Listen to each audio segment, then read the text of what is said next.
C'est bon? Est-ce que c'est bon là? Oui? Merci. Voilà. En plus, celle qui me répond, je n'avais pas dit bonjour. Donc ça a l'air de démarrer et de fonctionner. Eh ben, on va ouvrir la première partie de la conférence de consensus sur la formation par alternance. Et je vais donc donner la parole à Pierre-André Maréchal. Oui, bonjour. Donc, mesdames, messieurs, chers amis, chers collègues, c'est un plaisir pour moi d'ouvrir la séquence d'audition des experts de la conférence des consensus sur l'alternance. Je voudrais tout d'abord me présenter. Je m'appelle Pierre-André Maréchal. Je suis professeur des universités dans une spécialité qui s'appelle le génie des procédés. Je suis aussi directeur général adjoint et directeur scientifique d'AgroSup Dijon. Je voudrais ensuite souhaiter la bienvenue aux invités, aux experts auditionnés et aux organisateurs de cet événement. Alors, mon court propos de bienvenue n'a surtout pas la prétention finalement de contribuer à votre travail. Cependant, je trouve que le format de votre démarche est pour moi original. Et je pense que nous devrions certainement essayer ce type d'organisation dans nos domaines d'activité scientifique qualifiés de sciences dures. On n'a pas l'habitude finalement d'avoir de ce format de consensus dans nos exposés scientifiques. En fait, je voudrais simplement vous exprimer l'attachement d'AgroSup Dijon aux activités que vous menez dans les domaines de formation et notamment dans celui de l'alternance aujourd'hui. Il me paraît important pour un établissement comme le nôtre de prendre conscience de la réalité des activités scientifiques ou d'expertise de ses membres et donc de mettre en œuvre tous les éléments nécessaires à leur valorisation ou à leur expansion. Donc je dis ça aujourd'hui, en ce moment, dans ces lieux. Je pourrais m'arrêter là. Mais il me semble que ces derniers temps, AgroSup Dijon a le mérite d'être, je le crois, plus attentif à vos activités scientifiques ou d'expertise. Il nous reste certainement du chemin à parcourir ensemble, des discussions à construire, finalement, des concepts aussi à comprendre. Et nous pouvons imaginer pour demain, pour AgroSup, la création d'une structure, d'une unité de recherche mixte, élargie, qui permettrait de conforter vos activités scientifiques. Pourquoi pas donner à l'Institut Giacoto cette dimension, bien que là, je puisse dire quelques bêtises, parce que je ne connais pas forcément très très bien l'Institut Giacoto.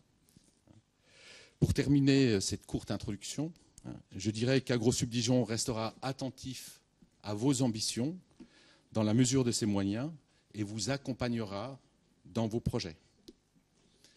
Et je vous remercie de votre attention et j'espère que vous aurez une bonne journée aujourd'hui.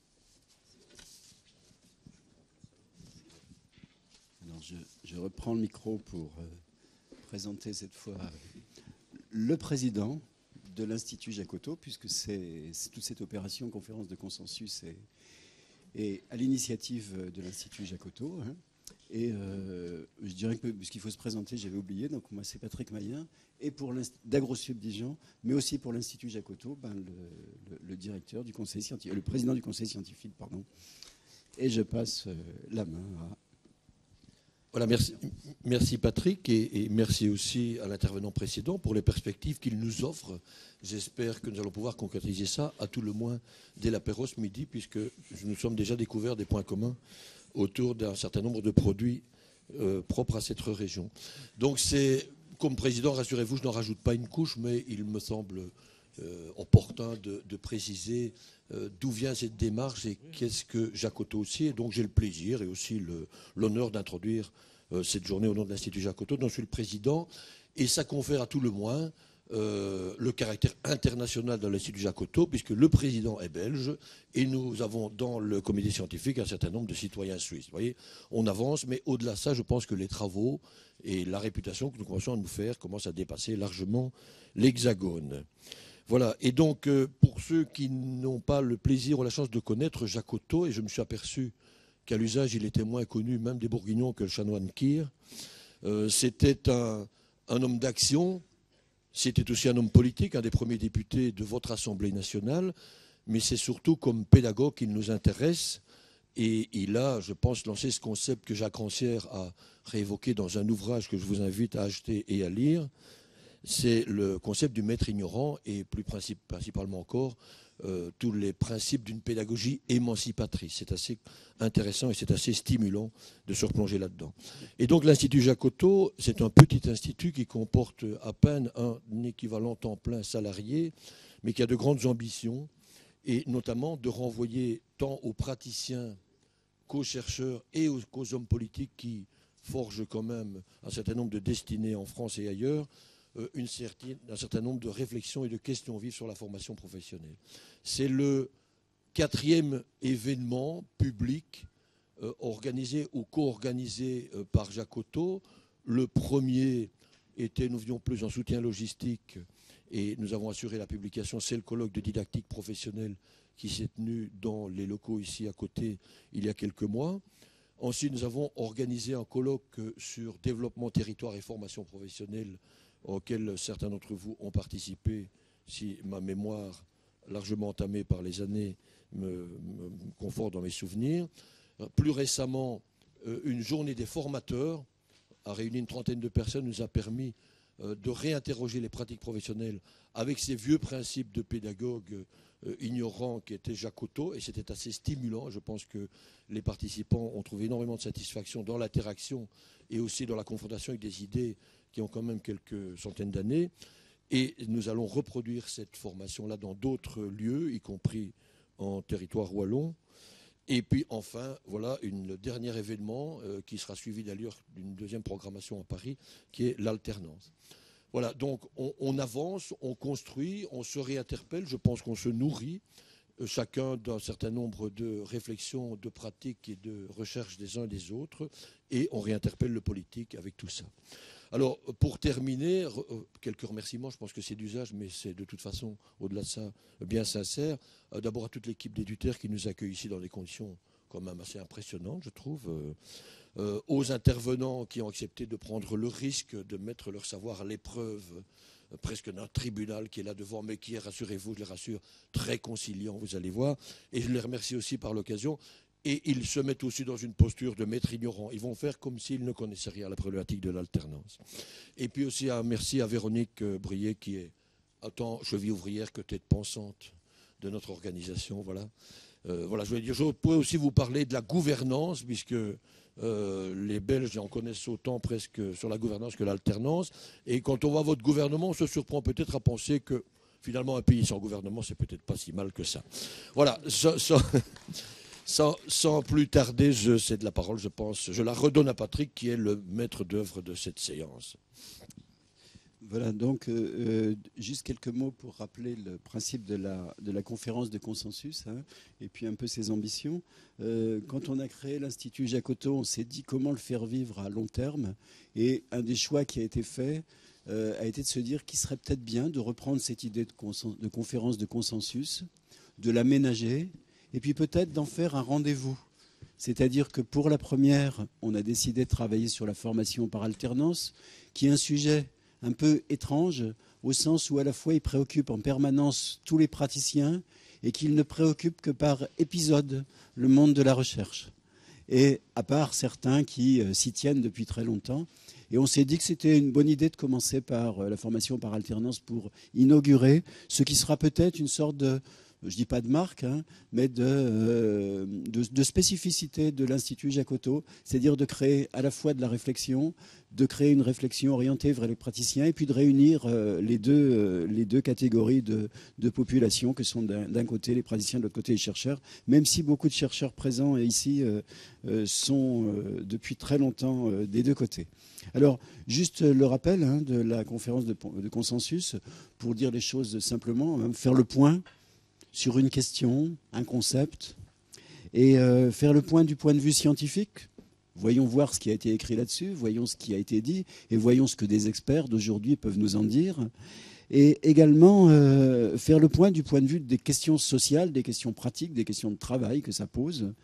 Et de ce point de vue-là, les buts de la conférence de consensus ne consistent pas seulement à produire un peu plus de connaissances sur la formation par alternance, mais consiste également à aller jusqu'à un certain point, aller vers des préconisations.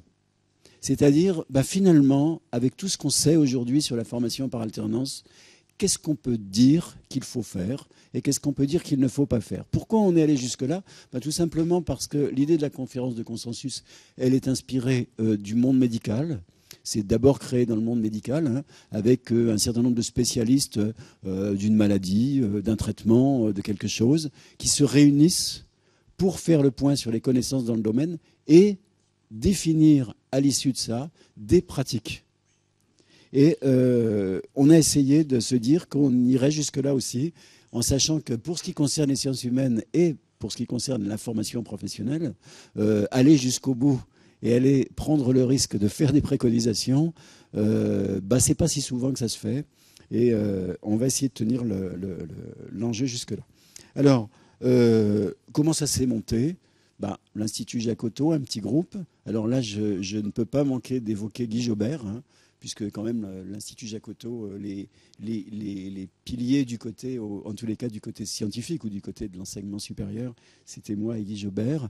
Et Guy Jobert, pour ces raisons de santé que beaucoup de gens connaissent aujourd'hui, ne peut pas être là parmi nous.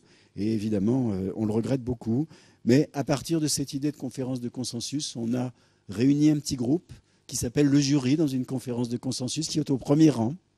Alors ça s'appelle jury, non pas pour juger, mais ce jury a travaillé déjà 2 journées sur les questions de formation par alternance pour essayer de problématiser et puis d'élaborer les questions qui ont été adressées aux experts que nous avons invités. Donc le dispositif est le suivant, le groupe jury est là, les experts vont pendant une vingtaine de minutes chacun nous exposer un certain nombre de choses à partir du canevas de questions que nous leur avions adressées. Ils ont le droit, bien évidemment, de répondre aux questions ou de répondre à côté ou de répondre à leur manière ou de reformuler ou de reproblématiser. C'est précisément ce qu'on leur demande en tant qu'experts. Cette journée se poursuivra pour le groupe de base demain, puisqu'on travaillera demain ensemble sur ce qu'on aura entendu aujourd'hui. Et puis on recommence de faire une audition publique au CNAM au début du mois de janvier. Et ensuite, on retravaille la synthèse. Et puis, à partir de cette synthèse, on commencera à travailler des textes. Puis, en fin d'année 2012, si je me souviens bien de l'échéance, nous devrions organiser un colloque très ouvert, de grande ampleur, enfin le maximum qu'on pourra, sur cette question de la formation par alternance, à partir de la conférence de consensus, à partir des travaux de synthèse qui auront été réalisés, et si possible des publications qu'on aura pu réaliser dans l'entre-deux. Voilà donc l'ensemble du dispositif de conférence de consensus. Je ne pense pas avoir oublié grand-chose. Je me tourne vers Paul Timmermans. Oui, pardon. Donc j'ai commencé puis je n'ai pas terminé. Une vingtaine de minutes de présentation de la part de nos invités.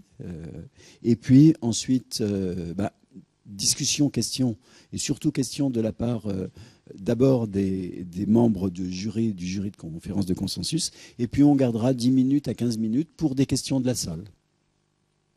Voilà, et ensuite on fera une mini-pause et puis on recommencera comme ça tout au long de la journée jusqu'à épuisement complet du jury. Alors, cette fois, je dois rendre le micro, comme me l'a précisé Claire tout à l'heure. Et ma foi, bonne journée et bon travail à tout le monde. Et bien évidemment... alors, oui, si peut-être, pour le public, on avait dit... je présente les membres du jury de la conférence. Donc, Anne-Lise Ullmann, CNAM. Anne Boutry, CNAM. Paul Ollery, AgroSup Dijon. Anne-Catherine Houdard, Université de Lille. Laurent Veillard, Université de Lyon 2. Lyon 2, voilà. Marc Durand, Université de Genève. Joseph Pierson. Alors, Joseph Pierson intègre le groupe, puisque tu remplaces quelqu'un qui avait commencé à travailler dans le groupe de conférence de consensus. Et donc, Béatrice Thirin, mais qui est invitée. Et puis, Didier Michel, qui est... Éducation nationale. Ah, et Jeanne Schneider, ben oui, mais on avait dit que tous les membres du groupe. Voilà. Oui, c'est vrai que Laurent Veillard n'est pas dans le groupe. Mais oui, mais pour faire l'improvisation, j'avais absolument besoin que tout le monde se mette au premier groupe. Je ne peux pas me fier à ma mémoire pour ça. Donc c'est parti.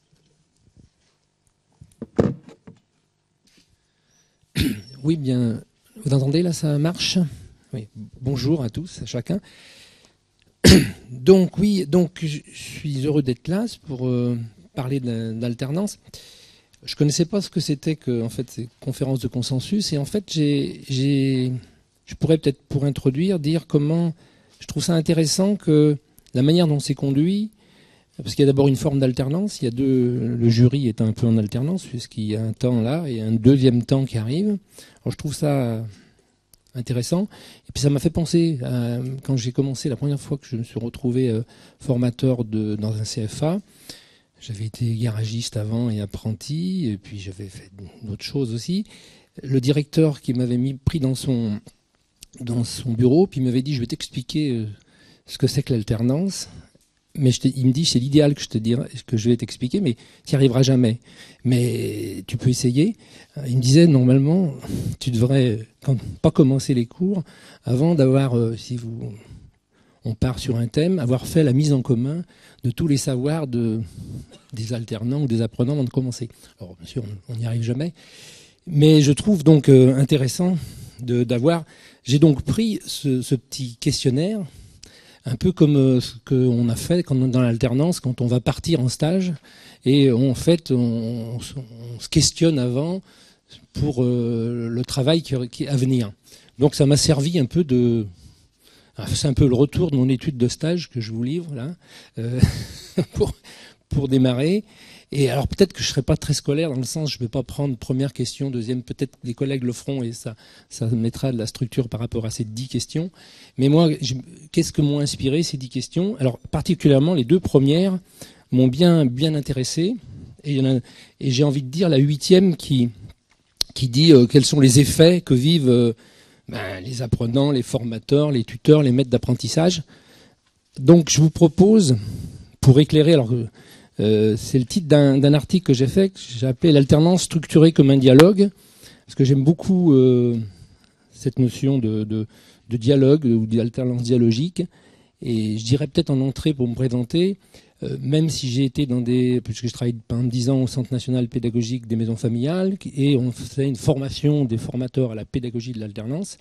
Donc je connais un peu les dispositifs, les méthodes, etc. Mais ma thèse... parce que c'est intéressant que je vous dise un peu ce que j'ai travaillé, ça a été plutôt le processus d'apprentissage par alternance, singulier. Et donc je me suis intéressé plutôt à ça. Et pour moi, donc je vous propose de prendre 4 petites sections de cet article pour traiter de ça. Mais avant j'ai envie de dire ce que m'a inspiré la première question avec ces petites tensions marquées, l'idée de l'alternance productrice de tensions vives. Ça me fait penser tout de suite à Bertrand Schwartz, quand en 77 il parle d'une autre école. Il y a un petit chapitre de son travail qui dit oui, mais il faut savoir que si on rentre dans une pédagogie de l'alternance, ne pas oublier la fonction polémique de l'alternance. Alors j'ai envie de dire, comme on travaille sur une conférence de consensus, c'est intéressant de voir que c'est vrai que c'est des logiques différentes, donc ils sont en tension. Et donc, mais ça avait été repris d'ailleurs. Cette notion de Bertrand Schwartz avait éclairé quelqu'un qui s'appelle Daniel Chartier, qui a fait une thèse dans ces années-là sur l'alternance dite intégrative.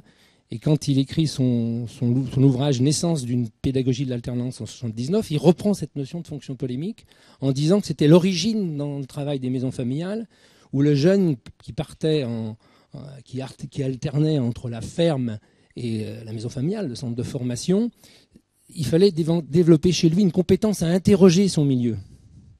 D'où l'idée d'être des fois en désaccord, et en désaccord avec ce qui se faisait traditionnellement, parce que justement le travail qu'il avait fait à la maison familiale, dans le centre de formation, l'éclairait.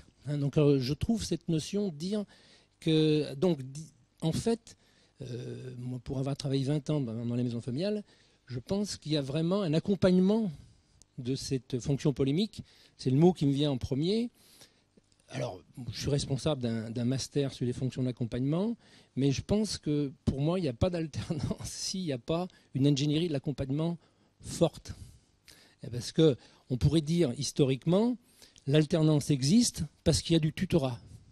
Et souvent, on parle de tutorat. Alors moi, j'aime bien dire accompagnement tutoral. Parce que le métier ne s'enseigne pas, il s'accompagne ou il se compagnonne.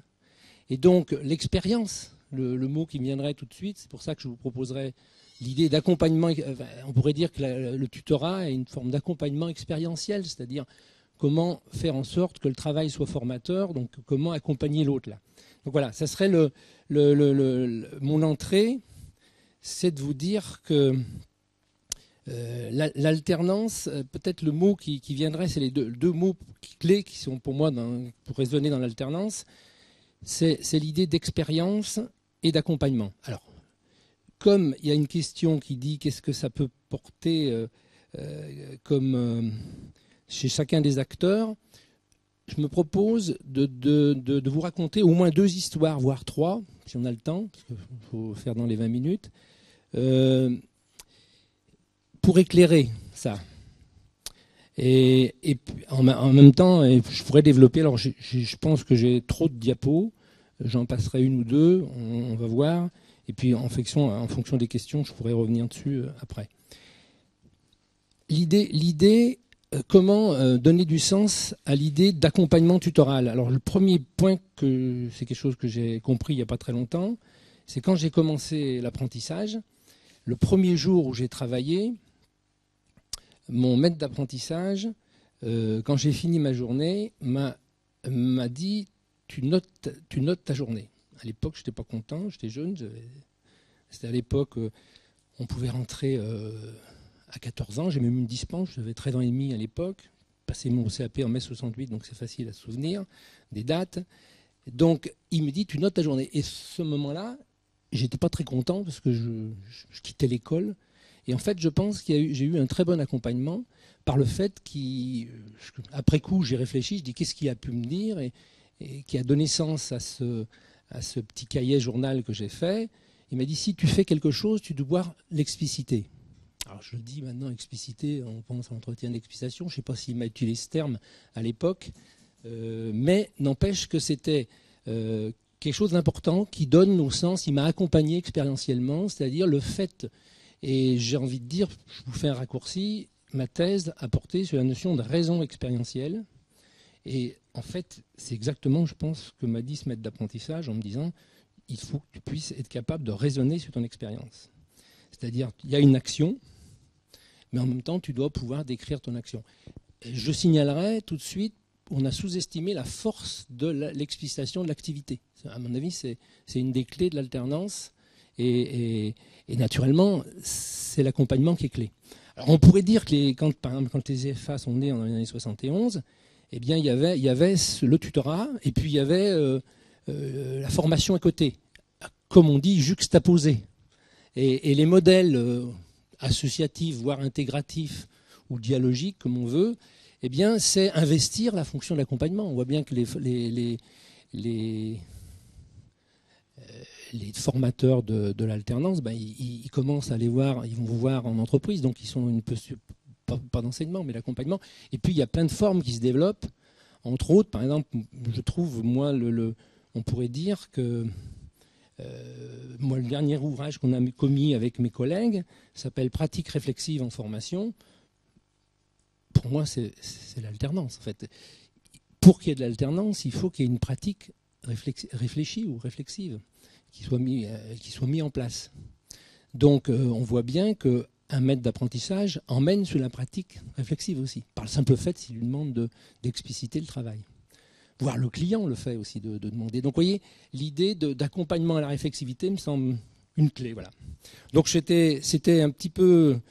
l'exemple que je vous donnais, c'était cet exemple-là. Le deuxième exemple que je voudrais donner, comme ça, pour introduire aussi quelque chose qui me semble clé de l'alternance et qui n'est peu parlé, parce que c'est une notion difficile, c'est l'idée de réciprocité formatrice de l'alternance. Et je vous donne un deuxième exemple quand j'étais maître d'apprentissage. quand j'étais maître d'apprentissage, je me souviens du premier apprenti que j'ai eu qui m'a posé une question un jour quand j'ai travaillé sur un moteur. Il m'a demandé comment on fait. J'étais en train de caler une distribution. Alors maintenant, vous savez, il y a des courroies, etc. À l'époque, c'était des pignons et des chaînes. Et quand il m'a posé la question, je me souviens très bien que je lui ai dit, écoute, on n'a pas le temps maintenant. Et dans ce moment-là, il m'a obligé à réfléchir en me disant, mais qu'est-ce qu'il faut que je lui raconte? Est-ce synchroniser la Bracam avec le Villebrequin? Mais est-ce qu'il faut que je lui fasse faire? Voilà. Donc on peut dire que mettre quelqu'un dans un système d'alternance, ça embarque quelqu'un à désincorporer quelque chose qu'il sait. Ne serait-ce que pour accompagner ou pour expliciter ce qu'il fait, ce qu'il dit. On voyait bien dans l'enseignement, mettre des accompagnateurs, eh bien c'est entre pairs, c'est le moyen de parler sur le métier. Donc depuis la nuit des temps, l'idée d'accompagner, d'ailleurs compagnonner, on voit bien l'idée de compagnonner, mais j'aime bien dire que compagnonner, c'est celui avec qui on partage le pain sur le chantier, qu'on délibère en partageant le pain sur le chantier. Vous voyez, le mot que j'utiliserais, c'est délibération. Alors, qui est corrélatif à réflexivité. Réflexivité, c'est on peut réfléchir et pas être dans l'action, tandis que quand on est dans l'action, la réflexion de l'action, c'est il faut agir. Et la délibération, c'est qu'est-ce qu'on fait dans chaque action et délibérer. On voit bien, dès qu'on est en problème par rapport à la délibération, on a besoin de confronter à quelqu'un. Donc, on pourrait dire, j'ai d'ailleurs démarré un article sur l'accompagnement en 2002 en disant qui forme les... sous forme de boutade, je disais qui forme les artisans depuis la nuit des temps, et on peut répondre aussi les apprentis par le fait qu'ils interrogent. Voilà. Donc, pour vous parler d'alternance, ça serait les deux exemples que je voudrais vous raconter, parce que cette idée de... Alors, l'autre point que je vous ai parlé de raisonner sur l'expérience, ça m'a demandé beaucoup d'énergie, parce que, et justement... le fait que ce petit travail d'alternance que j'ai fait grâce à cette conférence de consensus, on avait prévu, vendredi, on a une journée qu'on avait prévue depuis très longtemps sur la formation par l'expérience, la formation expérientielle. Parce qu'avec Gaston Pinault et l'AFPA, en 89, il y avait eu un colloque sur apprendre par l'expérience avec un numéro d'éducation permanente, ça s'appelle Apprendre par l'expérience. Et puis, Bernadette Courtois et Gaston ont publié un ouvrage qui s'appelle La formation expérientielle des adultes. Moi, j'avais fait un travail sur la formation expérientielle et la culture de l'artisan. Je pourrais revenir là-dessus. Et ça fait 20 ans, et on a décidé de refaire un peu le point sur cette idée de formation expérientielle 20 ans après. Et je pense que la conférence n'est pas étrangère, comme on est en train d'essayer, avec nos collègues philosophes, de mettre en place une mention de notre master qui, on a mis dedans, sciences humaines et épistémologie de l'action. Et je pense qu'à la question 2 sur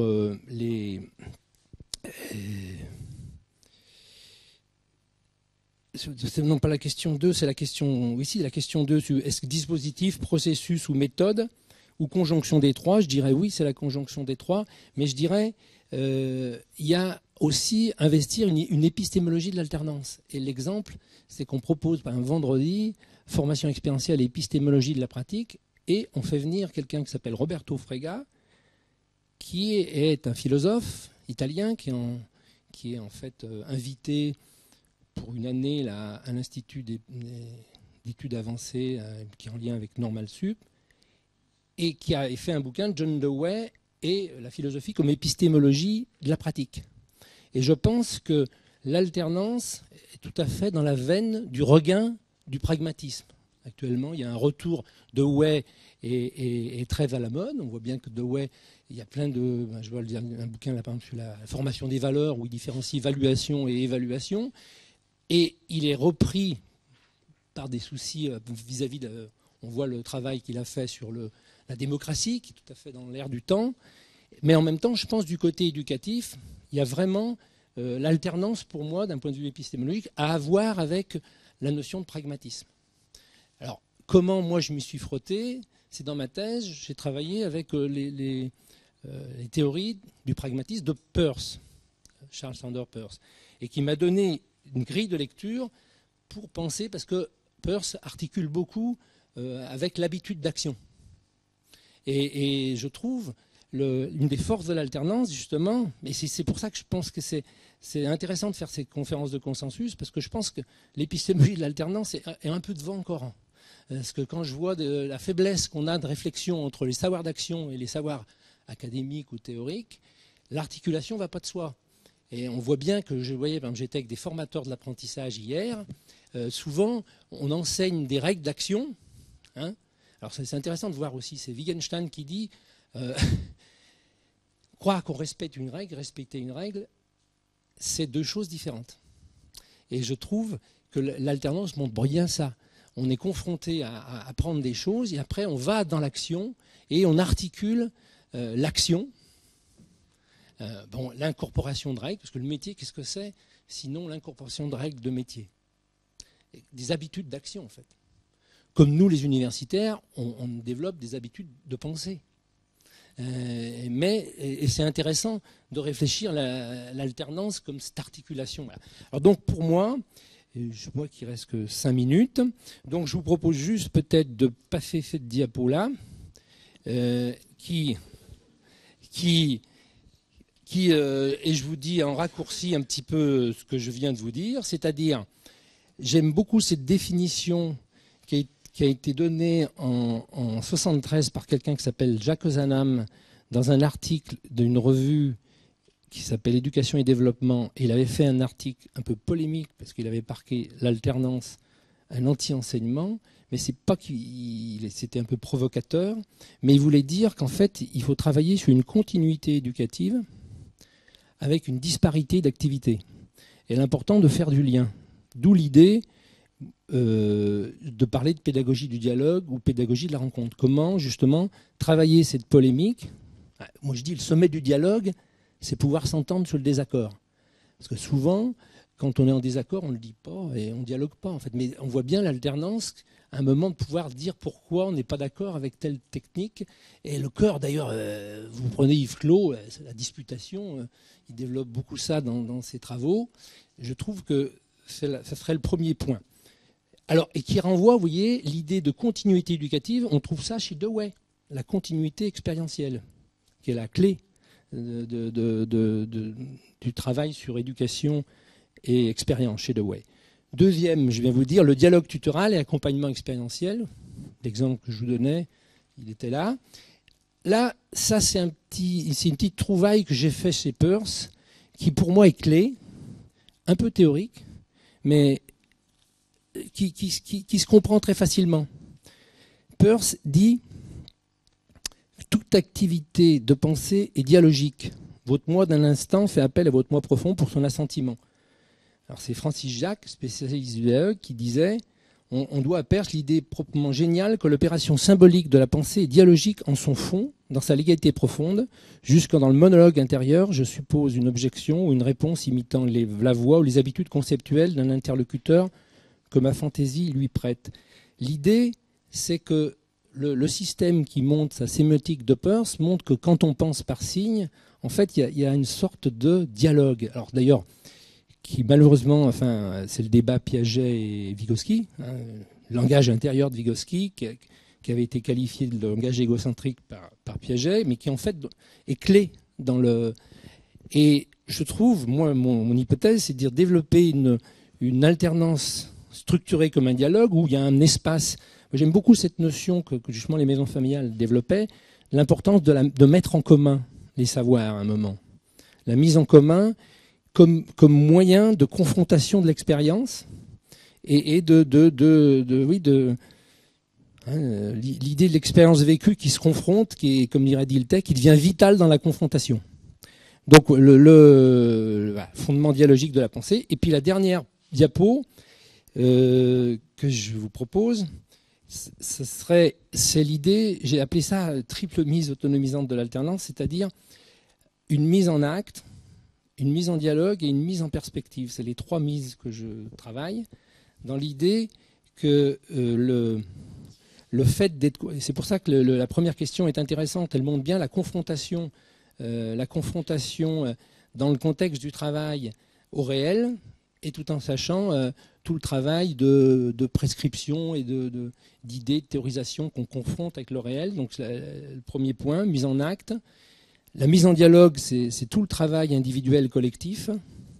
Et pour moi, la mise en perspective, c'est pour essayer d'être dans les temps, la mise en perspective, ça serait alors peut-être que je vous propose la diapo, la dernière, comme ça, c'est un peu, comme ça on pourrait y revenir si vous voulez. 25 minutes, il faut les prendre quand même. Je les prends, d'accord. Bon, je vais pas.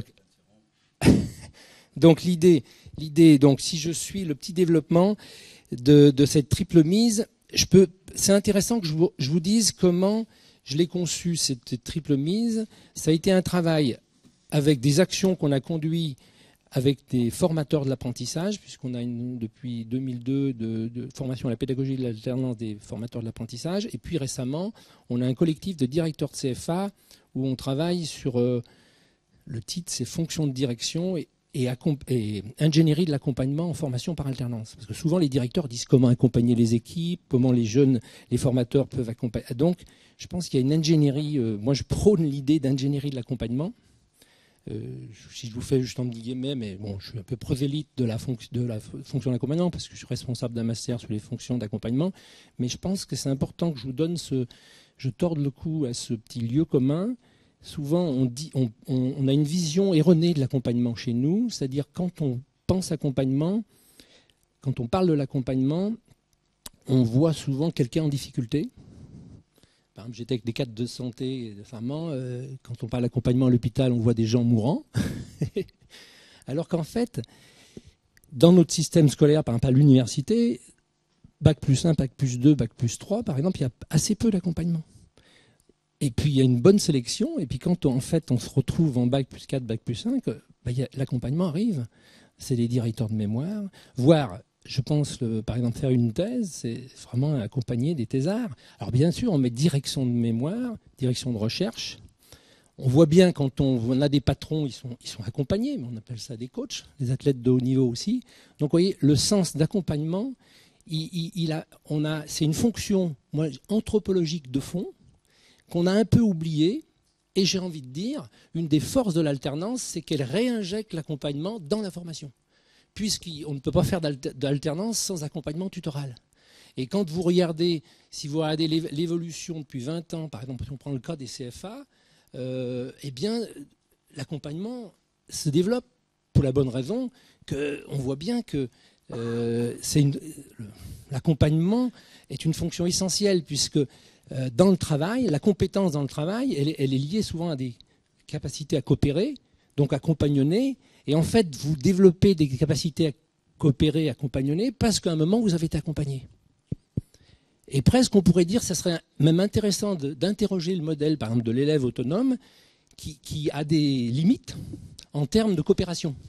Parce que, alors que dès qu'on développe des pratiques d'accompagnement, mais là, je dirais, peut-être je ferais juste un petit arrêt sur image, et c'est pour ça que ça m'a intéressé, moi, la procédure d'alternance, c'est aussi dans la tête des apprenants. On peut très bien, par exemple, je vous laisse un pavé dans la mare, mais dans un enseignement classique, le très bon élève, il voit plus tellement son prof comme un prof, mais un peu comme un accompagnateur. Et donc, il fait qu'on peut penser que l'accompagnement, c'est aussi dans la... Enfin, c'est intéressant. Voilà, je voulais juste vous livrer ça. Mais pour revenir sur les triples mises, je vous propose juste, et puis je terminerai sur ça, et on pourrait... Voilà. Ici. Voilà. Ça, c'est le travail qu'on a dans le master de ex-DESS, fonction d'accompagnement en formation, qui avait comme sous-titre reconnaissance des acquis, gestion des carrières, orientation, tous les nouveaux métiers de l'accompagnement, qui est né après la création des bilans de compétences et accompagnement VAE. Je trouvais que j'avais travaillé sous 3 formes d'oraison et on a ce souci dans la conduite de notre master de travailler ce qui est de l'ordre de l'actorialité. D'ailleurs, il y a tout un module qui s'appelle « Être acteur de sa formation » et qui est tout le travail où il y a de l'entretien d'explicitation, il y a de l'analyse pratique, et il y a différentes techniques sur la réflexivité. Et puis, il y a un travail sur un portfolio réflexif. Et puis, la réalisation du mémoire. Et alors là, je terminerai sur une petite en aparté avec le directeur des CFA de la région de Lille universitaire. Pour moi, c'est important cette notion d'autorialité ou d'intentionnalité. C'est comment on peut penser l'articulation des contenus de formation, mais en même temps des savoirs produits par les personnes. D'où nous, historiquement, depuis les années 80, on conduisait à Tours ce qu'on appelait des diplômes universitaires des hautes études de la pratique sociale. C'était une maîtrise, un master 1. Mais à l'époque, c'était plutôt de l'ordre du Master 2, il y a 20 ans, parce qu'il y avait des préconisations comme nous, on demande dans les Master 2 actuellement. Avec l'idée, on avait fait un colloque sur l'alternance, en fait, et la production de savoir. Comment emmener les gens dans la production de savoir. Et je trouve, dès qu'on commence à accompagner les gens, eh bien, j'aime bien cette triple articulation, c'est-à-dire, pour la mise en acte, c'est toujours l'articulation du réel et du prescrit. Pour la réflexivité, c'est comment on met en place des espaces de délibération, par exemple de mise en commun, ou de réflexion sur les enseignements, individuels, collectifs. Et puis, toujours penser les contenus et en même temps les savoirs produits en rapport à l'action. Voilà. Donc c'était... Ça va, les 20 minutes sont passées, mais je pourrais développer des points si... Largement, dit le gardien du temps, qui est aussi le président. Donc, merci d'abord. Je vois qu'il y a déjà un membre du jury qui prend le micro. Pour le tendre à d'autres. Mais éventuellement, je peux poser une question si ça... Bien sûr. Alors... Merci et bravo pour cette belle présentation. Peut-être j'aurais deux curiosités. La première, c'est est-ce que c'est pas une demi-alternance que tu nous aurais présentée au sens où la source d'apprentissage elle serait du côté du terrain exclusivement. C'est une interprétation extrêmement schématique de ce qui a été dit, mais c'est peut-être pour forcer le trait. La deuxième question, c'est la référence à Peirce est extrêmement intéressante et ouvre des tas de perspectives, je pense, mais juste peut-être un point de précision. Par opposition à une vision dyadique ou saussurienne du signe, on est là dans des triades, le signe peircien est triadique. Comment est-ce qu'on peut faire coller ça à l'alternance qu'on pourrait aussi présenter comme dyadique, et comment triadiser cette dualité qui est inhérente à l'alternance. Tant pis pour les Belges. Merci Marc de me poser cette question, parce que c'est vrai, vous savez, quand on fait une recherche, il y a des Morin appelle ça les obsessions cognitives, quelque chose qui est récurrent. C'est d'ailleurs pour ça qu'on fait faire des habilitations à diriger des recherches. C'est quand il y a au-delà d'une thèse, il y a des récurrences qui nous arrivent. Et c'est vrai que moi, j'ai trouvé que je suis un peu toujours en tension avec les binarités. Et c'est pour ça que la lecture de Peirce est intéressante, parce qu'il est très ternaire, avec le défaut, des fois illisible. Parce que quand vous voulez être clair, vous faites vous faites à 2 entrées, et là vous rendez tout le monde intelligent parce que c'est clair, et vous faites ça et vous exposez. Le structuralisme c'était basé comme ça souvent. Il y a le signifiant, le signifié aussi. Vous voyez le cru, le cuit. C'est intéressant parce que c'est expositif. C'est d'ailleurs la linguistique était basée au départ. Les premiers saussuriens, c'était le signifiant, le signifié, et c'est pour la linguistique s'est énormément développée parce que la transposition didactique est très facile. La ternarité, la transposition didactique pose problème. Alors pour moi, l'alternance, c'est une bonne question. Par exemple, André Jay, il a saisi ça avec l'idée l'alternance comme interface, pas d'un côté et de l'autre. Et c'est pour ça que la question est bonne. Moi, je trouve vraiment, c'est l'articulation des deux qui est intéressant. D'ailleurs, ce que disait Ozanam, il poussait le bouchon plus loin, c'est qu'il disait ce qui est formateur, c'est la relation entre les deux. C'est pas se former toute école ou tout tas, c'est comment j'articule. D'ailleurs, si on regarde les 4 parcours, formation initiale, formation continue, VAE et apprentissage. On voit que l'apprentissage, il y a l'alternance qui est instituée, mais on voit bien que maintenant, nous, dans nos masters, moi, dans mon master, on a des formations initiales, des formations continues, des gens en VAE qui ont que le mémoire à faire ou autre. Il y a un mélange des... Et donc, on ne peut pas ne pas faire de l'alternance. Mais à la question de Peirce, moi, c'est de m'être frotté aux théories de Peirce, c'est-à-dire, ça, c'est les trois, pour moi, c'est à savoir aux trois catégories de Peirce, que je pose ça sous la diapo que je vous présente. Et ces trois raisons, je pourrais juste vous donner une explication, c'est que j'ai déposé mon sujet de thèse, formation expérientielle et individuation culturelle, parce que j'avais travaillé sur la culture des artisans. Et en fait, j'étais assez énervé aussi par ça, par cette binarité, parce que souvent, quand vous dites formation expérientielle, il y a formation formelle. Et puis quand vous dites formation expérientielle, vous voyez quelqu'un sur le terrain avec des bottes, et formation formelle, vous voyez des gens en colloque ou en cours. Mais en fait, je me suis rendu compte qu'en fait, c'est pour ça que la notion de raison expérientielle m'a plu, parce qu'elle m'a permis de casser cette logique. On raisonne par l'expérience autant là, sur votre expérience, que quand vous êtes dans votre jardin ou au travail. Donc la raison expérientielle, pour moi, est transversale. Et c'est ce qui m'a permis, et ça, c'est tout à fait peircien, dans le sens de les trois catégories. D'ailleurs, ma pragmatique des trois raisons est basée sur la pragmatique de l'interprétant chez Peirce.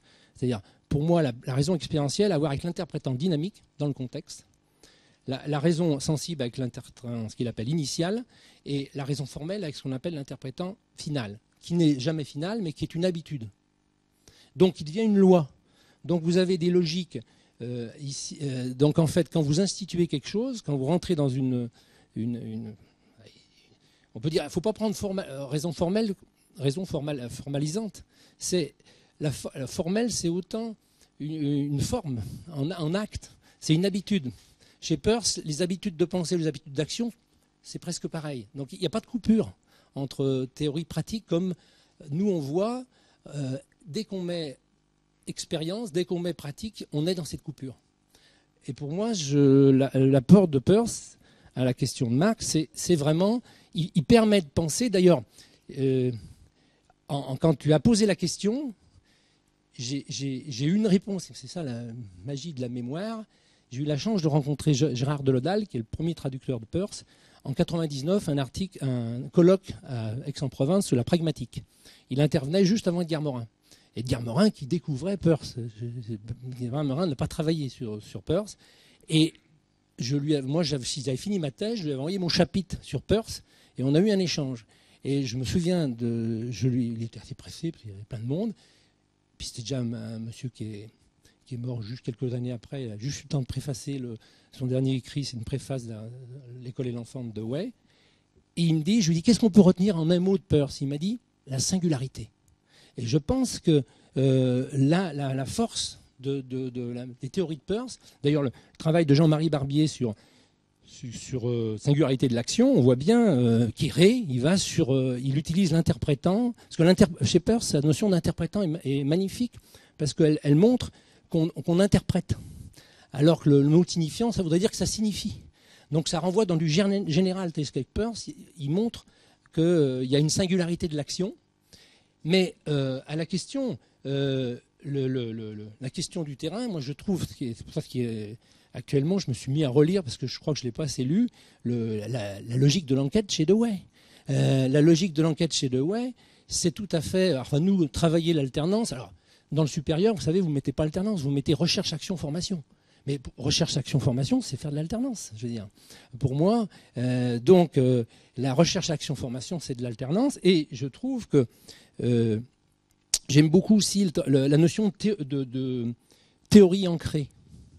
La théorie ancrée de Glaser et Strauss, qui vient d'être éditée, la découverte de la théorie ancrée, se base tout à fait sur l'idée du pragmatisme. Alors, il réfère autant à Dewey qu'à James, et aussi un que je trouve actuellement. Alors justement, Roberto Frega, qui intervient vendredi chez nous, il a fait un bouquin sur l'épistémologie de la pratique chez Dewey, mais je suis allé l'autre jour pour faire connaissance, il faisait une conférence sur George Herbert Mead, sur l'interactionnisme social. Moi je trouve un des apports majeurs de l'alternance, c'est qu'elle renvoie sur l'expérience sur les acteurs et sur les interactions des acteurs, qui ont été un peu oubliés par les philosophies qu'on a voulu. Alors c'est intéressant peut-être à une question. J'ai bien aimé la question là pour que je réponde un petit peu aussi des questions qui ont été posées. J'y réponds parce que ce que j'ai prévu, c'est en rapport à ce que j'avais lu. L'alternance est-elle comprise comme la forme la plus aboutie de l'adéquationnisme, c'est-à-dire un modèle d'ajustement aux organisations du travail ou un principe de carrière? Alors là, j'ai envie de dire, ça renvoie le petit article d'André Jay, et je me poserai en complément de sa thèse, où il dit l'alternance, c'est un processus de professionnalisation. Et dans son petit texte, il va chercher quelque chose d'intéressant. Et c'est intéressant pour nous universitaires. Souvent, vous savez, quand vous êtes dans les jurys de VAE, il y a les professionnels et il y a les universitaires. Comme si les universitaires n'étaient pas des professionnels. C'est intéressant. C'est une opposition. Et en fait, c'est intéressant que André revient sur l'étymologie de professionnel. C'est profession de foi dans le métier. C'est dans le métier du droit et de la médecine où on crée les universités. On crée les universités en disant « Ah, il n'y a pas que le métier, il y a des savoirs professables, professés. » Et qu'on peut, donc après on invente la grande didactique et on dit que les savoirs, un ensemble de savoirs. Mais l'intérêt, c'est l'articulation des savoirs professés qui sont, alors si on les binarise, ils sont didactisables beaucoup plus faciles, mais dès qu'on va on fait rentrer l'action dedans, c'est très difficile à articuler. Et c'est pour ça que moi je pense que les théories de l'enquête, et c'est vrai on a la chance dans les sciences d'éducation et les sciences humaines, on a moi je vois les recherches, c'est beaucoup de recherche-action, et c'est très intéressant de professionnalisation par la recherche-action. Alors ce que je dirais par rapport à André, qui montrait l'origine du mot professionnel et à l'origine de la création des universités, moi, c'est peut-être mon passage dans les maisons familiales qui m'a développé ça. Moi, je pense que l'alternance, c'est un processus de développement culturel. Parce que articuler l'action, et alors là, je reprends la phrase qui est magnifique de Wittgenstein, croire qu'on respecterait et respecter une règle, c'est pas la même chose. Et on le voit bien dans l'alternance. Donc on est obligé, moi je voyais, c'était des prothésistes dentaires des CFA hier, qui disaient que en fait, ils leur apprennent quelque chose, mais dans la pratique, ils n'arrivent pas à appliquer les règles. Hein. Et donc l'articulation entre... parce qu'une habitude d'action, c'est une règle d'action. Donc c'est pour ça que... et je terminerai sur ça. Moi, m'être frotté à... Vous savez... Pourquoi je suis allé chez Peirce? C'est intéressant de vous dire pourquoi je suis allé chez Peirce, parce que j'ai trouvé chez un artisan un mot, l'oubiaille, avoir du biais. C'était un maréchal ferrant, et le biais, j'avais analysé après intelligence de l'action ou intelligence de l'interaction, je dirais même. Et j'ai fait le pont entre la métisse des Grecs et cette expression qui disait l'artisan. Et puis, quand j'ai voulu faire une thèse là-dessus, j'ai cherché. Et un jour, j'ai trouvé, c'est une définition de Peirce de l'abduction, et qui pour moi était très proche du biais. Et c'est grâce à Peirce et tout le travail que j'ai fait c'est un logicien en fait, Peirce, m'a permis d'argumenter autour de la notion d'abduction. Parce que souvent, quand on pense, on réduit l'alternance à induction-déduction. Et souvent, l'induction-déduction, c'est une logique fermée. Parce qu'une induction, c'est retrouver une règle qui est déjà là. Une déduction, c'est appliquer une règle. Donc, en fait, c'est assez tautologique. Alors qu'il y a un défaut, et je citerai Frege, je m'étais amusé, Frege qui disait, enfin, je vous le dis de mémoire, c'est Dewey qui disait, on ne peut pas réduire l'enseignement à des problèmes déjà donnés. Ici, tout près, il faut que ce soit qu'on attaque le réel des problèmes. Et l'alternance amène le réel des problèmes. Et qui fait que vous êtes toujours obligé d'inventer quelque chose dans le métier. Et l'inventant du quelque chose vous fait passer par une transgression. Mais c'est parce que vous avez bien incorporé les règles, et une éthique ou une déontologie du métier, que vous êtes abductif, en fait. Parce que la force d'une abduction, c'est qu'en fait, si vous voulez, elle marche. Vous voyez, si je montre le petit schéma, le petit schéma, vous avez la raison formelle, elle part d'une règle instituée, elle l'applique.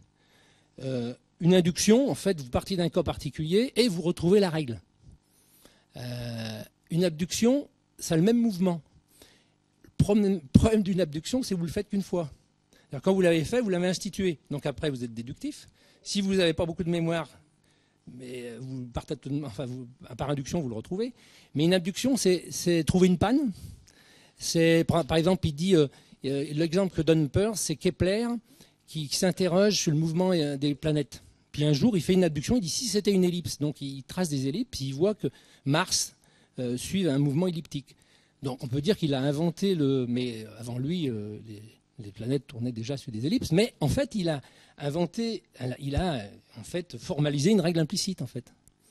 Mais du moment qu'il l'a fait, maintenant, par déduction, et moi, je prenais l'exemple de rugby. Pour expliquer ça dans l'article que j'avais fait là, dans la revue française pédagogique là, sur justement la raison expérientielle. Rugby, un ville de rugby, ils jouent au foot et en fait, ils ont transgressé une règle. Et en fait, comme ils ont écrit un scénario des règles, ils ont inventé par abduction. Mais une fois que c'est fait, le rugby est inventé. Si on est joueur de rugby par déduction, on a une habitude d'action, on ne se pose plus de questions de règles et on joue. Si on a un peu de temps, quand on regarde et qu'on ne connaît pas par induction à la télé, on peut retrouver les règles. Mais l'abduction, je ne fais qu'une fois. Voilà.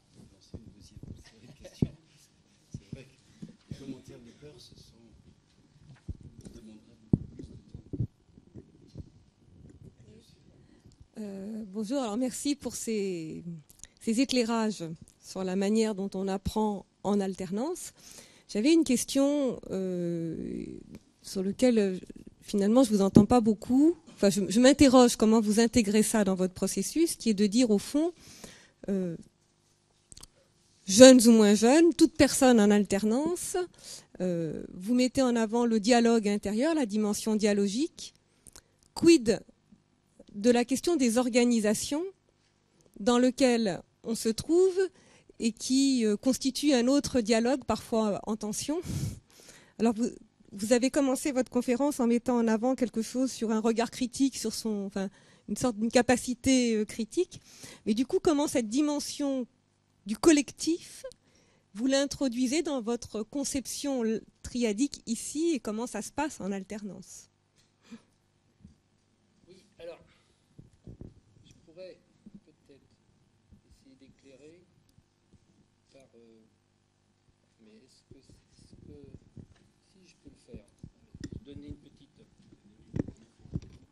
Est-ce qu'il est possible de se mettre en mode diapo aussi pour la projection ? Ça y est pas là ? Non. Ah donc, il faudrait le mettre mode diapo. Je ne sais pas comment on peut le mettre mode diapo. Hop.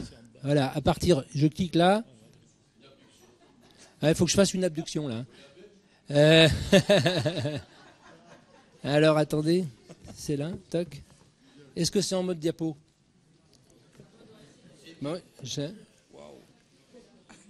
Non ? C'est bon. Moi, j'avais l'impression qu'on l'était, là. Il y était déjà. Moi, je l'ai en plein écran, mais vous ne l'avez pas.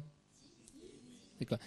Bon, juste, peut-être à cette question, c'est vrai que la question, pour moi, de l'articulation individuelle collective est clé dans l'alternance. C'est pour ça que l'idée de la mise en commun, moi, est vraiment quelque chose d'important. De comment, à un moment, il y a une... D'abord, j'ai envie de dire, l'exemple que je vous donnais, l'importance de mettre en intrigue son expérience, de mettre en mots, configurer son expérience. L'écrit, moi, par exemple, quand je fais de l'analyse de pratique, il y a toujours un petit temps de réflexivité intérieure de tout ça par l'écrit. L'importance de configurer. Mais ce n'est pas suffisant, la mise en intrigue, il faut la mise en commun. C'est-à-dire confronter son savoir à l'autre. Alors d'ailleurs, peut-être pour nous aider à penser, je trouve que, et c'est pas, comment dire, prôné, parce que dès qu'on parle de compagnonnage, tout ça, ou d'alternance, ça renvoie même, pour certains, par exemple, à des philosophes, vous utilisez le mot d'alternance, c'est comment dirais-je, c'est pas un concept philosophique, donc il y a quelque chose de c'est dommage. C'est pour ça que c'est intéressant qu'il y ait des philosophes comme Frege qui ramènent l'épistémologie de la pratique ou de l'action. Donc, ce que je veux dire, l'importance de de raisonner, de configurer, mais il faut confronter. D'où l'importance de prévoir des temps interfaces entre, moi ce que je trouve, l'alternance se fait dans ces fameux temps interfaces. On a quelqu'un qui a fait un DEA que je vois là, ici, là-dessus, sur les temps interfaces qui peuvent être dissonants pour certains ou consonants pour d'autres. Et c'est vraiment des espaces de délibération sur l'action. Ça me semble une des clés de l'alternance. Et alors, nous, on a beaucoup de chance dans les masters. Ce qui est formidable, c'est qu'on a des gens qui produisent du savoir et par des mémoires et qui les soutiennent. Et c'est des espaces de délibération importants, de confrontation de ces savoirs, quand en finale, ils arrivent sur des préconisations, des hypothèses d'action, qui sont confrontés avec un professionnel dans le jury. Je trouve, pour moi, ça, c'est vraiment des espaces de construction qui me semblent essentiels dans l'alternance. Voilà. Alors, je prendrai les compagnons, parce que je trouve les compagnons, ils ont deux idées simples. Ils disent, pour maîtriser le métier, il faut d'abord se déplacer dans l'espace, c'est-à-dire si tu es couvreur, moi je suis de Tours et tu connais l'Ardoise, il faut que tu ailles voir la Lose, etc. Donc il y a le fait d'une confrontation des savoirs. La culture vient par la confrontation, donc ça plaide pour la mise en commun et pour la confrontation des savoirs. On le voit bien, par exemple, dans les CFA, en créant de la formation des CFA, souvent, les CFA, ils sont dans une branche, et en même temps, c'est important qu'ils confrontent entre branches. Et puis, entre un CFA public, un CFA... il faut une confrontation des savoirs. Mais c'est vrai, moi, un groupe de master, c'est un groupe de confrontation des savoirs. Ils viennent des quatre coins. Et puis, ils disent, il n'y a pas de... Alors ça, je parlais, pour moi, c'est vraiment quelque chose d'énigmatique, ça. C'est pour moi l'alternance, une des forces de l'alternance, c'est que les gens sont au travail. Et en étant au travail, ils sont à l'œuvre. Et j'aime beaucoup la notion de pédagogie de l'ouvrage. On voit bien des jeunes, par exemple, désœuvrés, où l'école n'a plus de sens, et ils rencontrent un accompagnateur professionnel qui leur dit que c'est intéressant ce qu'ils viennent de faire, et ça les remet à l'œuvre. Dans le sens, ça reprend sens. Pour moi, là, c'est une des forces de l'alternance, c'est que quelque part, c'est une pédagogie de l'ouvrage. Et on voit bien, par moi, mon master, je ne pourrais pas le conduire sans ce que je vous ai montré, c'est parce que les gens réalisent quelque chose.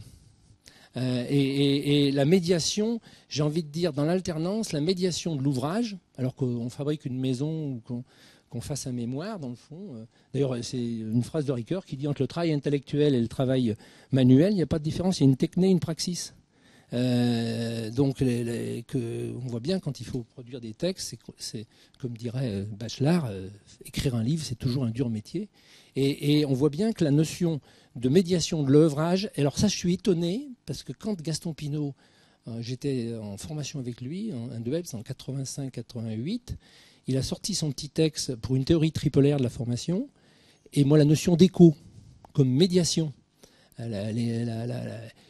c'est autonomisant pour moi la médiation de l'écho, et ça m'a paru tellement évident, et je me rends compte que dans les discours, on est beaucoup dans l'auto, l'hétéro, mais la médiation de l'ouvrage n'est pas, alors que je trouve c'est une des forces de l'alternance, le fait que les jeunes qui sont en formation par alternance, c'est le fait qu'ils, soit s'ils sont dans un master, ils produisent du savoir sur l'action, soit dans des formations, ils produisent des services ou ils produisent il y a une médiation.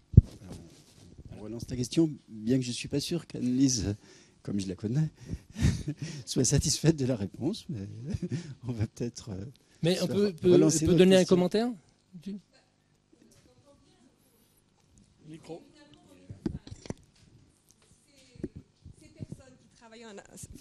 Ces personnes qui travaillent en alternance, elles sont dans des organisations dans lesquelles le mode de fonctionnement des organisations... Qu'est-ce que c'est que ça ? C'est coordonné, ça. J'y comprends rien. Le mode de...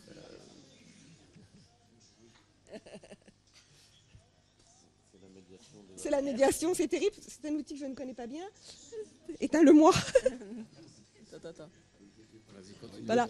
Donc, dans les organisations, finalement, il y a des tensions, il y a des systèmes hiérarchiques, il y a des exigences d'organisation qui font que, finalement, le dialogisme que vous mettez en avant, il est parfois tendu. Et tendu dans des modes d'apprentissage. Enfin, bon, voilà. C'est autour de ces questions-là, des organisations collectives. Voilà, j'entends Oui, bien. non, mais la fonction polémique, c'est sûr qu'elle existe. Hein. Et c'est pour ça que je trouve... C'est terrible parce que je ne connais même pas cette Prenez ce musique. machin-là et vous le jetez dehors. Ah, aide-moi. Alors, est-ce qu'on aurait une autre question d'un autre membre du jury? Je vois que Didier... Puis on réagira après. On va passer le micro pour Didier.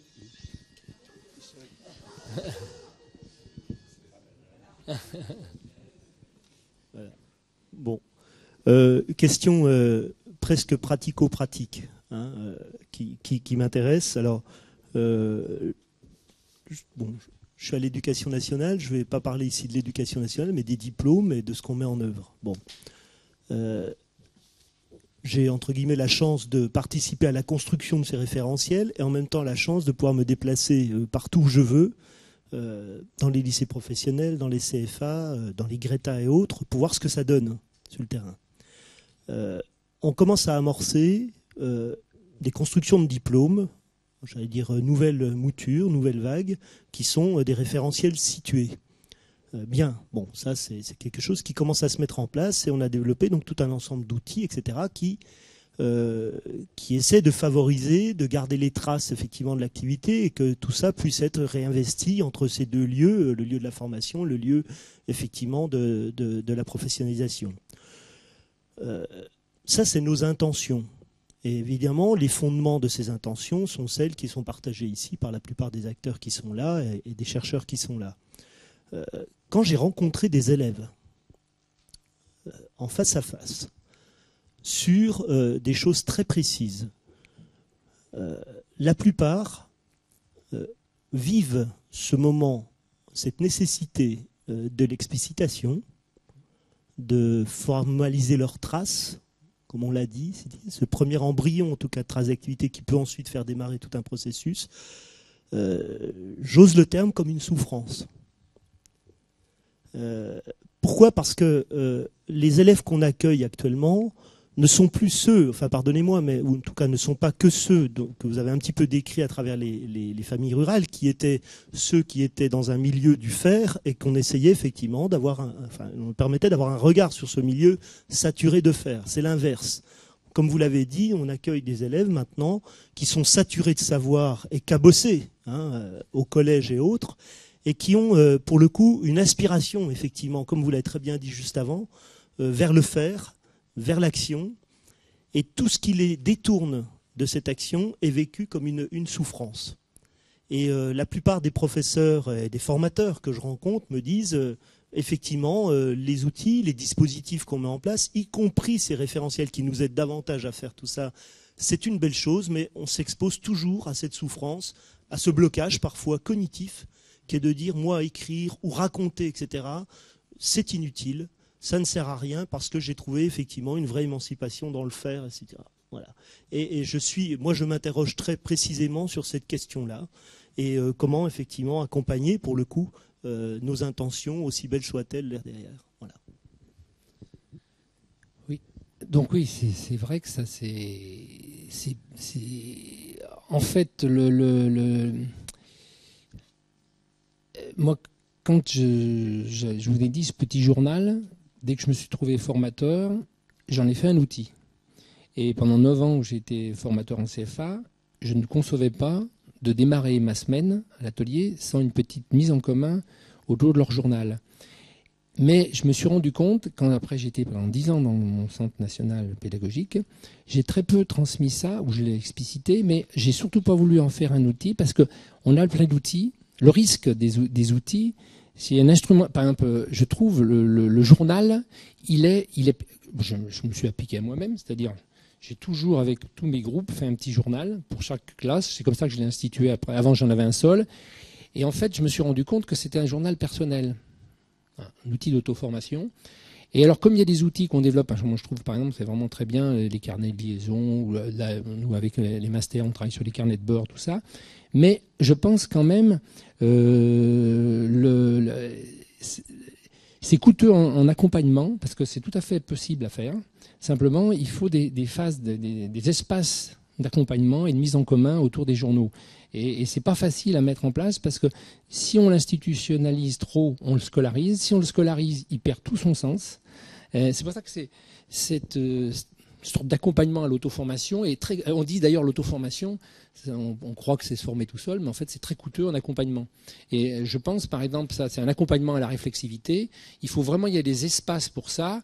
Et c'est vrai que c'est pour ça que moi j'ai pas de solution simple par rapport à ça, mais moi j'adorais justement ces temps de tension polémique. Même des fois il y a des jeunes qui arrivaient avec en tension du retour de stage, et bien l'importance de pouvoir l'échanger, le discuter.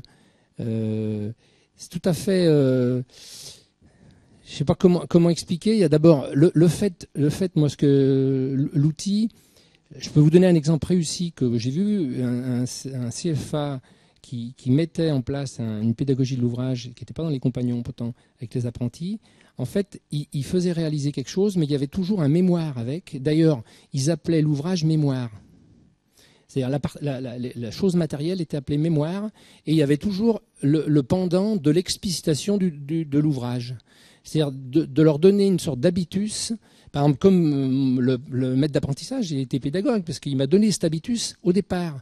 Ce qu'il m'a dit, tu dois pouvoir expliciter. Et alors, pour moi, je peux vous expliciter, comme moi, quand je le conduisais, je leur donnais comme règle, c'est obligatoire d'avoir un écrit. Mais moi, je ne toucherai jamais votre journal. Si vous l'oubliez, vous prenez une feuille de papier. Mais il se rendait très vite compte, quand vous expliquez ce que vous venez de faire et que vous l'avez écrit, vous êtes beaucoup plus clair. C'est-à-dire le fait de l'expliciter, ça devient clair. Donc très vite, quand vous mettez ça, ils s'instituent parce qu'ils ne le voient par eux-mêmes. Ils voient quelque chose, par exemple, ils se sont rendus compte. Moi, je me souviens, on a repéré ça avec mes collègues. Si vous, dès des CPA, dans des centres vous faites ça. Moi, on l'avait remarqué parce qu'il y avait des élèves qui arrivaient en BEP chez nous qui n'avaient jamais fait son journal. Les jeunes qui avaient fait CPA, CFA1 et qui avaient fait le journal, ils disaient, t'as vu comment tu parles ? J'ai tout tombé le bazar en face du truc dessous, là-bas, c'est bien. Quand t'écris, tu peux pas mettre ça. Le simple fait de dire, par exemple, j'ai déposé le démarreur ou j'ai démonté le démarreur, c'est pas la même chose. Quand je l'ai déposé, c'est que. Alors quand tu l'écris, s'il dit je l'ai démonté, tu l'as démonté. Non, je l'ai enlevé du tracteur. Non, c'est déposé. En fait, c'est presque un apprentissage de la langue professionnelle qui permet d'expliciter l'action et qui est presque, on va dire, c'est l'apprentissage du métier. On devrait apprendre aussi la langue du métier. D'ailleurs, historiquement, on s'est commis de course avant de commencer pour apprendre le langage du métier. Donc, ça me semble essentiel. C'est complètement, effectivement, les outils, on a vu, vécu comme des formulaires, etc. Et donc, ça vidé de sens. En ce moment, il y a des outils qui évoluent au fur et à mesure, effectivement, des apprentissages où les jeunes peuvent reformuler les choses, comme vous le dites, au fur et à mesure dont on s'approprie toute une chose. Mais c'est tout au démarrage de ça, où l'écrit, et le collège, il est pour quelque chose, est une souffrance. Je dis purement scripturale. À partir du moment où il y a une traduction sur l'écrit, c'est une souffrance. Et à partir du moment où on parle avec quelqu'un de ce que l'on a fait, c'est aussi quelque chose de décalé, quoi. Enfin, voilà. Mais je comprends effectivement ce que vous dites derrière. Bon. Merci en tout cas pour ce...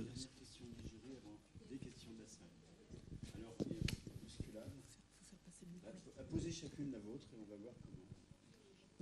Anne et puis Jeanne. Allez, pas de politesse, on n'a pas le temps.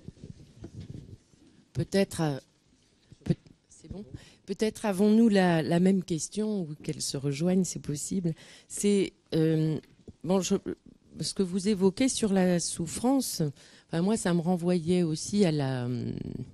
Je suis pas sûre que ce soit systématiquement une souffrance, mais il est clair, et on revient sur l'accompagnement, que ce type de travail, de processus, qui est inhabituel, il faut bien dire, dans notre système d'éducation globalement et généralement, demande précisément un accompagnement.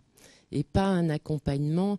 Alors on peut institutionnaliser, dire oui, on fait un temps pour ceci, on fait un accompagnement, et puis qu'en réalité, justement, soit on institutionnalise et ça perd son sens, soit on l'impose, mais en fait, peut-être les praticiens ne sont pas non plus formés à ces pratiques. Et donc, ma question initiale, mais ça y renvoie, c'était de dire, est-ce que aujourd'hui, puisque vous vous promenez dans les CFA, les Greta, enfin dans beaucoup de lieux de formation, il vous semble que cette dimension d'accompagnement, de pratique réflexive, d'articulation de ce qu'il faut bien réunir ou tâcher de réunir chez nous, parce que c'est justement très séparé, c'est pas par hasard que vous avez trouvé chez Peirce et Dewey justement une autre vision des choses dans un continuum qu'il s'agit probablement chez nous, dans un système d'éducation qui a été pensé autrement, de relier et de remettre en liaison, en tout cas.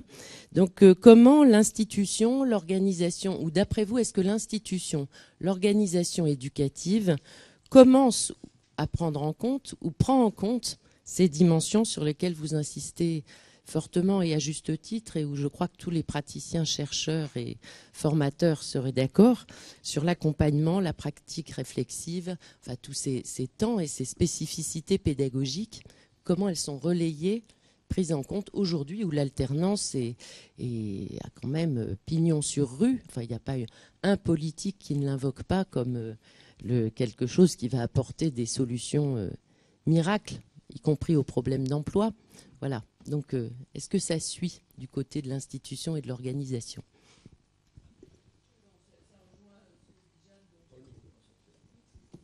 Ça rejoint la question de Jeanne, donc ça sera suffisant.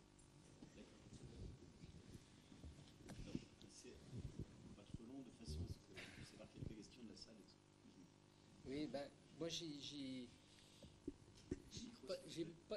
pas tellement de réponse à ça, mais j'ai eu, par rapport à l'idée le levier que moi j'ai utilisé quand j'ai fait ma recherche chez les artisans, je me suis rendu compte que je ne parlais pas du tout de culture d'artisan. C'est à la fin de mon travail que je me suis rendu compte que c'était une véritable culture. Donc j'ai parlé. Et quand on m'a proposé de faire un ouvrage, je me suis rendu compte, à l'époque il n'y avait pas Internet, mais j'avais recherché dans une banque de données s'il y avait des choses qui traitaient de la culture des artisans. Et j'en ai pas trouvé.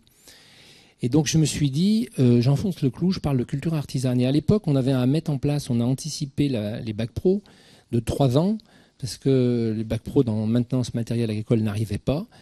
Parce qu'on a mis 27 professionnels autour de la table qui disaient mais non, nous on n'a pas de bac, comment on peut prendre des gens alors que c'était pour moi des concessionnaires, mais ils avaient une compétence bac je sais pas combien, mais ils se disaient nous on n'a pas. Et ça c'est ça qui m'a motivé. Et d'ailleurs c'était un petit texte du conseil régional Rhône-Alpes qui m'a éclairé, qui disait entre l'entreprise et le centre de formation, le jeune est médiateur. J'avais trouvé ça une très bonne idée, parce que souvent, on veut toujours un médiateur, etc. Alors, je pense qu'il faut il y a de nouvelles fonctions de médiation qui se mettent en route, parce que justement, il y a du conflit, des fois, qui ne se gèrent pas. Mais il faut bien se mettre dans la tête que le médiateur entre les deux cultures, c'est celui qui alterne, qui va d'un côté et de l'autre. Et le petit texte qui était marqué, qui disait d'un côté, il revient fort de sa culture scolaire, puis de l'autre côté, il revient avec des questions concrètes. Je me suis dit, c'est vrai. Mais il vient aussi avec une vraie culture aussi. D'où l'importance de penser le monde professionnel sous l'angle de la culture. Et ça me semble tout à fait intéressant. Et moi, j'aime beaucoup dire, mais ça, c'est un peu... Alors, je voulais vous raconter une 3e histoire. Je ne sais pas si j'ai le temps de la raconter. J'ai pas le temps, donc je la raconte pas. Mais je veux dire juste penser que, comme posture, le système, notre système à nous, c'est en fait la reconnaissance ne précède pas la connaissance. Souvent, faut montrer qu'on connaît pour être reconnu.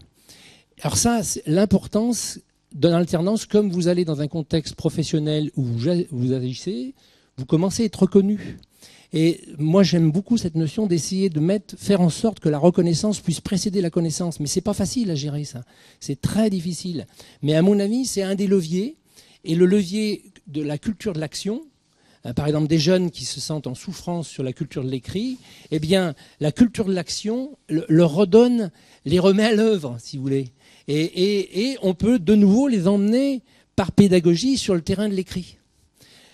En trouvant, par exemple, en les faisant réaliser quelque chose et en leur montrant qu'ils peuvent écrire décrire ce qu'ils ont fabriqué. Et l'idée, moi, un levier, me semble qui rejoint ce que dit André Jay quand il dit travailler à parité d'estime des savoirs. Mais c'est pas facile, la parité d'estime des savoirs. Et c'est pas, à la question de Marc, je trouvais au contraire, notre rôle d'universitaire, c'est justement d'articuler ça. C'est pour ça que je suis toujours un peu en colère quand je vois qu'on n'a pas assez chaussé cette épistémologie de l'action, de l'interaction entre savoir d'action et savoir, qui est notre rôle aussi de travailler ça. Et je pense pour ça l'alternance a encore à penser ça. Paul va passer le Voilà, micro. nous sommes déjà au temps de pause et tout temps que nous dépassons ici, je pense qu'on promet les interventions suivantes. Et donc pour faire en sorte qu'il y ait encore du monde pour la dernière intervention, qui n'est pas la moins importante, et connaissant la passion avec laquelle l'interlocuteur va répondre à vos questions, je vous suggère de les grouper, d'en faire 2 ou 3 ou 4, et puis qu'ils répondent globalement avant que nous fassions cette petite pause, méritée en tout cas pour des ménages belges. Voilà. Qui souhaite intervenir? Peut-être, je vois aussi une intervention là-bas. Est-ce qu'il y en a d'autres? Une deuxième? 1, 2, 3, emballé. Voilà. Donc il y a 2 interventions. Je vais passer le micro et Véronique le récupérera.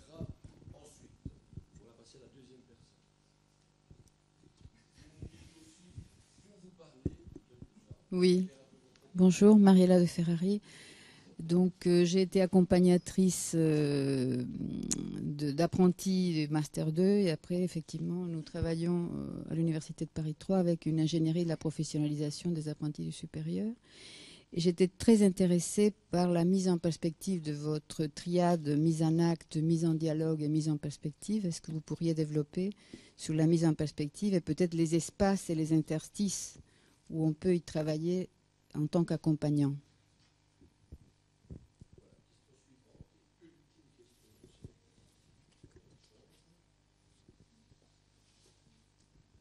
Oui, Elisabeth Fauvel, donc je suis aussi accompagnatrice, mais dans plusieurs domaines, en VAE et pour le CAP petite enfance, mais aujourd'hui pour des adultes handicapés en ESAT.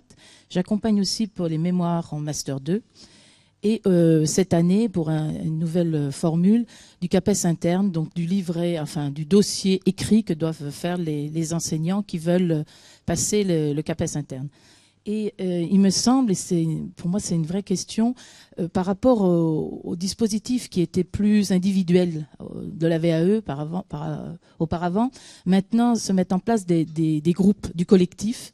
Et dans ces moments de groupe, même en ESAT où je m'aperçois que la confrontation, la délibération dont vous avez parlé tout à l'heure est essentielle pour atténuer les souffrances du rapport à l'écrit. Parce que dans un premier temps, cette confrontation, cette délibération, ces moments où on mutualise, où on échange des savoirs d'action, il se passe quelque chose, de Vygotsky dirait de l'interpsychique, qui permet après à l'intrapsychique, c'est-à-dire aux gens d'intégrer un processus de passage à l'écrit.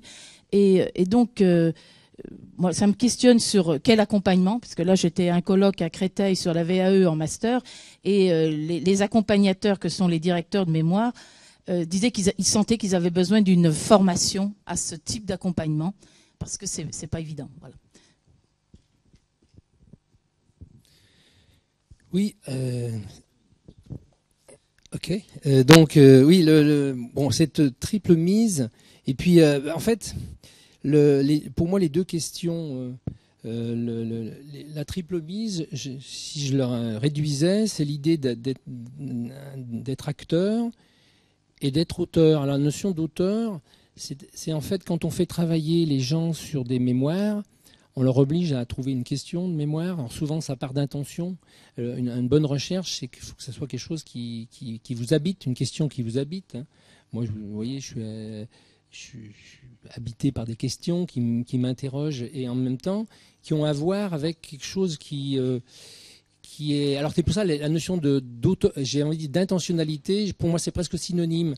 Et je pense que c'est important qu'on chausse l'idée d'autorialité à l'idée d'actorialité, parce que souvent, moi je vois par exemple les étudiants qui chez nous, après Bac plus 4, on est obligé de vraiment les faire travailler sur ça, parce que souvent ils se mettent dans un rapport au savoir de type consommation, c'est-à-dire ils savent, c'est en restituant au mieux un problème déjà donné dans un cours, etc., qu'ils auront la meilleure note, et on les leurre un peu en leur pensant que la compétence est derrière. alors que la petite métaphore que je voulais vous raconter, c'était André Dufort, elle a à voir avec ça. Et elle a à voir avec la question avant de la reconnaissance. C'est-à-dire, je pourrais vous la raconter, je pense qu'elle expliciterait. Je vous la raconte. André Dufort, quand il présentait un peu l'alternance pour expliciter ce que c'était, André Dufort, il a été pendant 30 ans, plus de 30 ans, directeur de l'Union nationale des maisons familiales. Il a été, je crois, 10-15 ans, directeur pédagogique. Et c'est un monsieur, dès qu'il est arrivé, il a découvert, il était ingénieur agro de formation, et qu'il est rentré dans les maisons familiales, il est allé suivre les cours à la Sorbonne de Roger Cousinet. Et Roger Cousinet, qui était un de nos grands pédagogues des groupes, et qui avait fait des travaux antérieurement, c'était dans les années 50, les années 48-50, il avait publié sur les études de milieu, Roger Cousinet. Donc vous voyez, ça a à voir avec la notion d'alternance aussi. Donc il suit ses cours, et puis il a produit un ouvrage que je vous conseille qui s'appelle Méthode active d'apprentissage à l'école, et comme sous-titre le cahier d'exploitation, c'est-à-dire l'étude de stage. Et puis à l'époque, on ne parlait pas d'alternance. C'était un mot interne qu'on trouve. Il faut attendre 68, un article de Giraud Delin dans le Monde, pour dire que le mot alternance, après une assemblée générale des maisons familiales, il passe dans le jargon.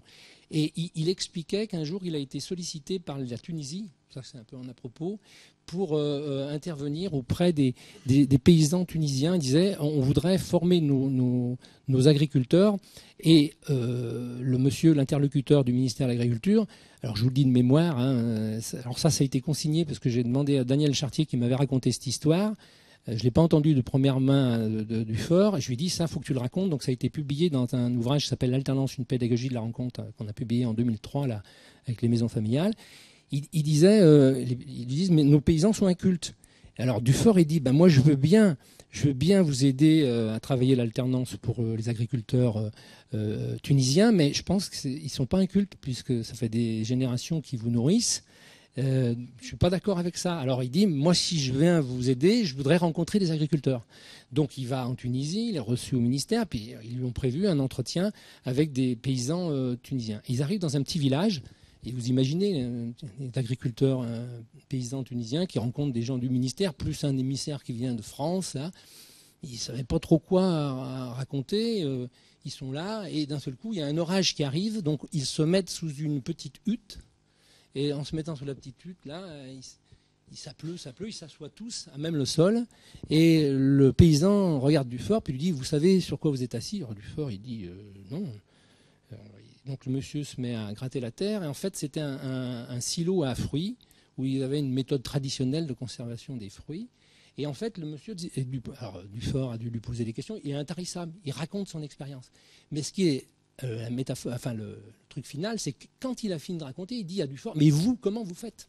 Et Dufort est obligé de s'expliquer comment il conserve la plume d'Agen, ou je sais pas quoi, ce qu'il faisait parce qu'il était de la région là, qui fait qu'en fait, l'idée, c'est plus vous faites expliciter votre expérience, plus vous développez votre compétence interrogative. Moi, le concept de compétence me va pas, je l'utilise très peu, je l'utilise uniquement pour compétence interrogative. Parce que je trouve que justement, une des forces de l'alternance, de rentrer par la polémique, c'est de développer de la capacité à interroger.